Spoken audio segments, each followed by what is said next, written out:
Good morning. We are in the nation's capital where Liverpool will play Fulham this evening. If you guys haven't already joined the Discord, if you haven't already joined the Patreon, get over there. The Discord is absolutely free, but there are Patreon rooms. And of course, the Patreon is also free, but there are also paid areas. If you want to help support the content, support the channel, that is the best place to do it. I really appreciate anyone who's already contributed to the Patreon and anyone who's already on the Discord. We're having some really great conversations. It's a great place. I'm going to be at the game tonight, probably in the Discord server a little bit. So I look forward to seeing you guys in there. I'm actually on the complete other side of London, but I just wanted to kind of talk a little bit about the game this evening. There were a few comments below the preview that we did, and I thought it was probably worth highlighting a couple of things, a couple of matchups that Liverpool are probably going to try and exploit, but also matchups that Fulham are also going to try to exploit. And I think it's worth talking about some of that because Craven Cottage is not an easy place to go this season. And also Marco Silva is not an easy manager to face. In many ways, like he is one of those managers who's kind of he's not a booby manager for Liverpool, but he is one of those managers that in the Premier League, you can't imagine many of the top flight managers want to face him. Tactically, he's absolutely fantastic. And whilst there might be like a tactical edge that you would always hope Klopp has over other managers, there are always moments and little things that people can pick on with any team. And I kind of wanted to highlight some of that because some people in the comments said that. So let's first of all talk about that left-hand side for Fulham and therefore the right-hand side for Liverpool. If you have a young right-back in that area, if you have someone who Fulham will want to try to exploit, if you have someone that they think they can exploit in a Conor Bradley, fine. That's actually I think that's probably a really smart way to go. You would always want to try to exploit the weaker side. I think what I would say about the other games that I've observed for Liverpool, when Liverpool have had someone either try to exploit that right-hand side because Trent Alexander-Arnold either hasn't been present because he's been in the midfield or has been present, but has also been someone they target anyway, and there's been a world-class winger there, so it's kind of hard as a matchup anyway. Ibrahim Konate, or whoever else is alongside Virgil van Dijk, and I hope it's Virgil van Dijk tonight, he's been good. I mean, I know that people can have bad games. I know that people can have off days. Konate has been, since returning to the Liverpool squad, one of the more consistent figures. And I think the aggression, just the sheer imposing nature of someone like Konate is really important in a game like this. Fulham are going to try and put the pressure on Liverpool from very early on. Craven Cottage is a place that you don't particularly want to go if they're trying to do an atmosphere or they're trying to create a kind of atmosphere. And it makes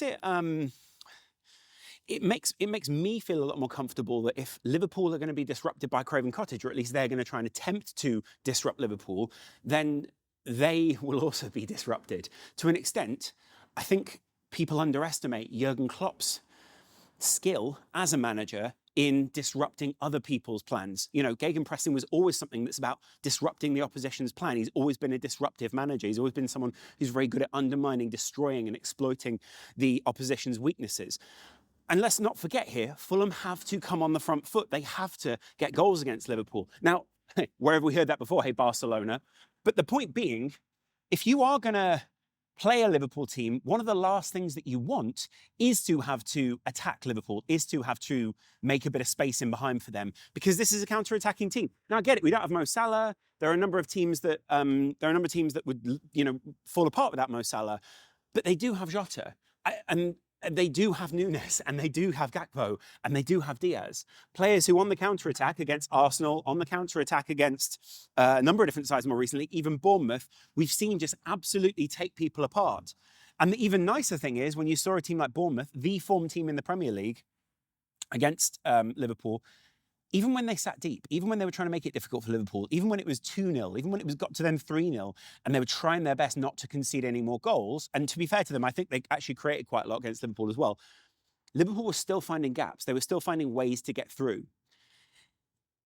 Now we get to the other point, right? I think Konate has been fantastic for Liverpool this season, but I also think there are times where if Klopp plays into the risky factor, goes punch for punch like Liverpool have done a couple of times, and we get sucked into a game, suddenly there's quite a different dynamic, and it's not necessarily something that we want to get into with Fulham.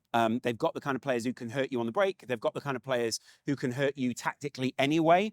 And preferably, for me, we're going to play a game where there's a lot more calmness to it.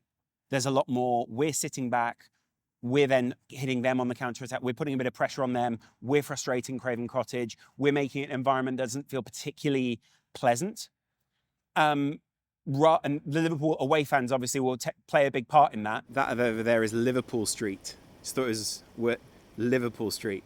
Actually, that's kind of more old streety, but just beyond that, Liverpool Street. Good old just saying. There's a part of London, it's called Liverpool Street. That's how important Liverpool is. So, just sort of Liverpool Street. I once looked at this apartment. Very expensive. So, very expensive. Well out of most of our price ranges. But yeah. Anyway, about the game. I do still think Craven Cottage, freezing cold, out on the river, is probably not a nice place to play for either team. But you remember a couple of weeks ago when Liverpool played Arsenal, they didn't, I think there was a tactic that was observed by, it might have been Amir, I can't remember who it was on YouTube, but he basically did the whole video on how Liverpool didn't want to have like a nice passing surface. They didn't want to have an environment that made people feel comfortable like Arsenal.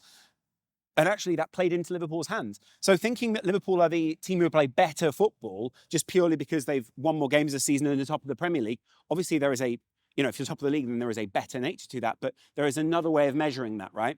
And the way of measuring that is Liverpool have also found ways to exploit the opposition. They've found ways to make other people uncomfortable. They've found ways to disrupt their game. It's not all about Liverpool being on the front foot. And that's also why Liverpool don't get spoken about as a team like, the Mo Salah, Firmino, Mane combo, is because they aren't the same iteration of this side. They aren't the same version. They aren't the same free-flowing team that we've seen in previous years who just completely choke and then bring pain to the opposition. They are a different side who at the moment, I think, aren't even fully formed. I've said this in a lot of my previous videos. I don't even think Liverpool are in their final form at the moment. I think they're in their form where you're seeing the early tactical ideas. They're not early anymore, but they're still early tactical buds from people like Pep Lingers and Jurgen Klopp, who are creating new shapes for Liverpool, creating new ideas. And a lot of the players are buying into it. Let's be honest, the last season, the players didn't look like they were buying into it.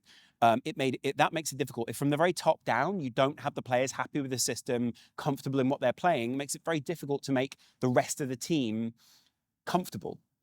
Which brings me on to my final point of the video, actually, and something I'd be interested to get your view on. Some people in the comments were saying, well, if we don't have Alisson, we do have Virgil van Dijk, but we don't have Endo, or we don't have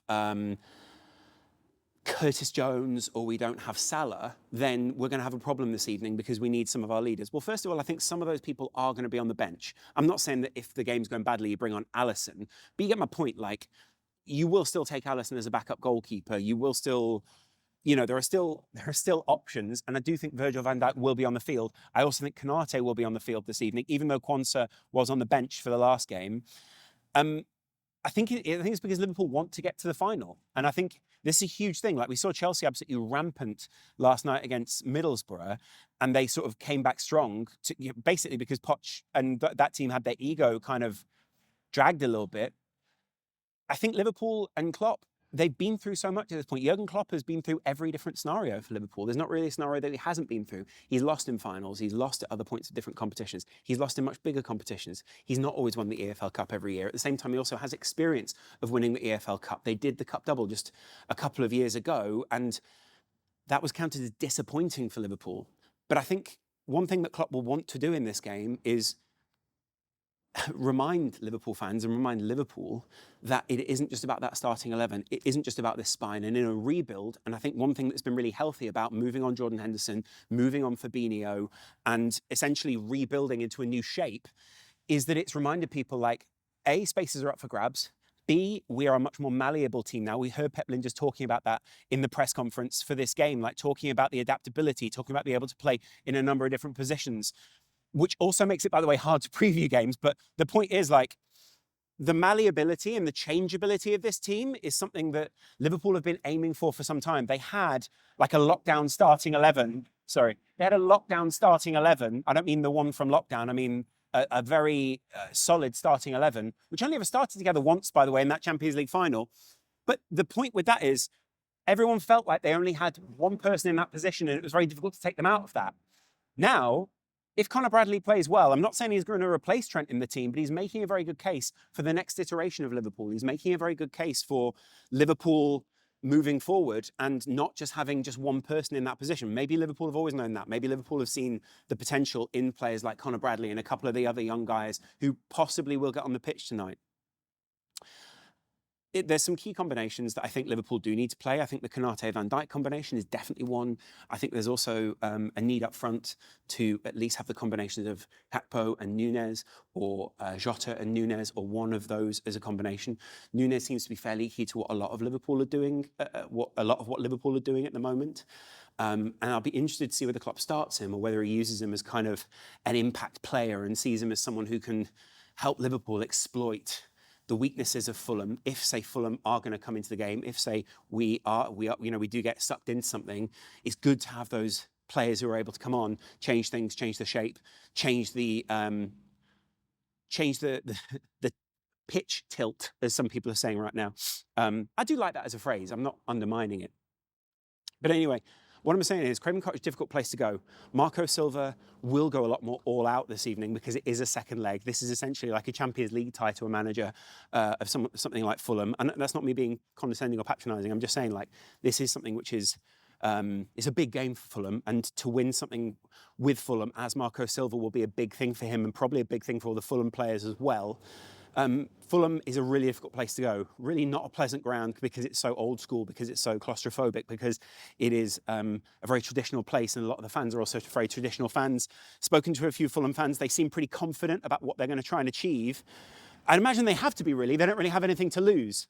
But I just wanted to highlight that before the game. I didn't want to come across as this kind of arrogant Liverpool fan. I think some people are kind of thinking it's a foregone conclusion, and it really isn't this evening. Let me know what you guys think in the comments below. Let me know what you think is going to happen this evening, and we will see you, we'll probably see you after the game. But I might even do another video before the game ends. Much love. Bye.